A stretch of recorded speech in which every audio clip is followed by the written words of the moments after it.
السلام علیکم ورحمۃ اللہ وبرکاتہ۔ جیسا کہ آج کے دور میں لوگوں کے دل میں ایک دوسرے کے لیے محبت نہیں رہی، ہر طرف خواہشات کی دنیا ہے، نفسا نفسی کا عالم ہے۔ اس پہ میں آپ لوگوں کو ایک واقعہ سنانا چاہتی ہوں۔ ایک واقعہ ہے، حضرت مولانا احمد لاہوری رحمۃ اللہ علیہ اپنے درس قرآن میں ایک عجیب واقعہ سنایا کرتے تھے۔ فرماتے تھے کہ میں بازار جا رہا تھا، مجھے ایک بزرگ نظر آئے۔ ان کے چہرے پہ نورانیت بتاتی تھی کہ یہ کوئی صاحب نسبت آدمی ہے۔ میں نے قریب ہو کر ان کو سلام کیا۔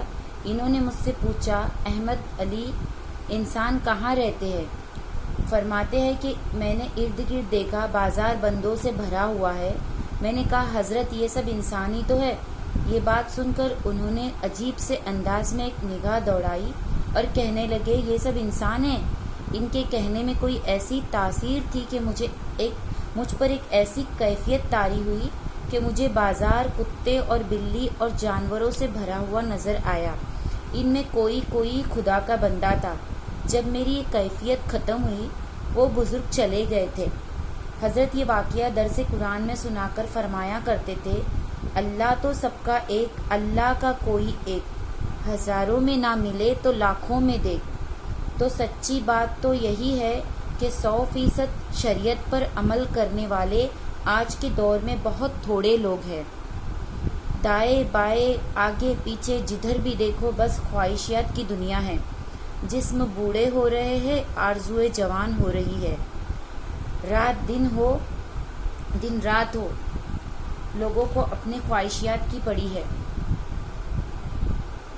آج کل کی عدالتیں انسانوں سے بھری ہوئی ہے۔ یہ اس بات کی دلیل ہے کہ دلوں میں عداوتیں بھری ہوئی ہے۔ جب عداوتیں دلوں میں بھرتی ہے تبھی عدالتیں انسانوں سے بھرتی ہے۔ ایسے وقت میں اللہ رب العزت کی یاد کے لیے وقت فارغ کر لینا، یہ اللہ رب العزت کی بڑی مہربانی ہے، اور اسی میں سکون ہے اور اسی میں دل کا علاج ہے۔ مقصد یہ ہے میرا بتانے کا کہ ہم دو رنگی کو چھوڑ دے اور ایک رنگی زندگی کو اختیار کر لے۔ یہ جو ایک چہرے پر ہم دو چہرے سجا لیتے ہیں، یہ اللہ تعالیٰ کو بالکل بہت ناپسند ہے، سخت ناپسند ہے۔ دو رنگی چھوڑ دے ایک رنگ ہو جا، دو رنگی چھوڑ دے ایک رنگ ہو جا، سراسر موم ہو جا یا تو پھر سنگ ہو جا۔ اسی لیے اللہ تعالیٰ نے قرآن مجید میں ارشاد فرمایا ہے کہ یا ایھا الذین آمنوا باللہ ورسولہ، اے ایمان والو، اللہ اور اس کے رسول پر ایمان لے آؤ۔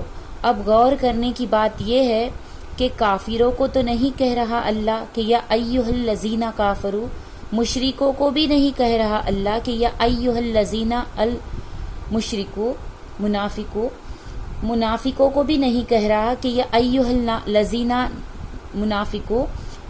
کن کو کہہ رہا ہے؟ یا ایھا الذین آمنوا، اے ایمان والو۔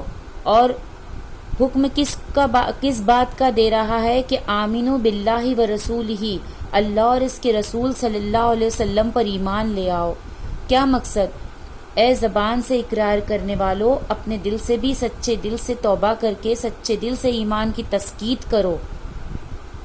جب تک دل گواہی نہ دے گا تب تک یہ قبول بھی نہیں ہوگا۔ یاد رکھ کے باہر مسجد بنانا آسان ہے، اندر ہمارے دل کے اندر مسجد بنانا بڑا مشکل کام۔ یہ دل بھی تو مسجد ہے اللہ کی۔ حدیث پاک میں فرمایا گیا ہے کہ نبی کریم صلی اللہ علیہ وسلم نے ارشاد فرمایا، نہ میں زمینوں میں، کہ اللہ فرماتا ہے کہ نہ میں زمینوں میں سماتا ہوں نہ میں آسمانوں میں سماتا ہوں، میں مومن بندے کے دلوں میں سماتا ہوں۔ تو یہ ہمارا دل بھی اللہ تعالیٰ کا گھر ہے، قلب عبداللہ، یہ اللہ کا کوٹا ہے۔ تو پھر اس گھر کو بھی تو صاف رکھنا چاہیے نا ہم کو۔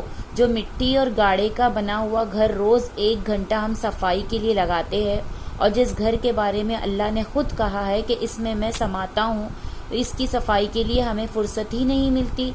مسجد تو بنا دی شب بھر میں ایمان کی حرارت والوں نے، مسجد تو بنا دی شب بھر میں ایمان کی حرارت والوں نے، من اپنا پرایا پاپی ہے، برسوں میں نمازی بن نہ سکا۔ تو میرا یہ واقعہ سنانے کا مقصد تھا کہ آج کے زمانے میں جو لوگ ہیں دو رنگی اختیار کرتے ہیں، ہمارے منہ پہ کچھ اور پیچھے کچھ اور، تو اللہ کو یہ سخت ناپسند ہے۔ تو جیسا آج کے زمانے میں جو دور چل رہا ہے کہ بھائی بھائی کا نہیں، اپنے خون ایک دوسرے کے نہیں ہو رہے، تو یہ واقعہ کا سنانے کا مقصد یہ تھا کہ دو رنگی چھوڑ دو،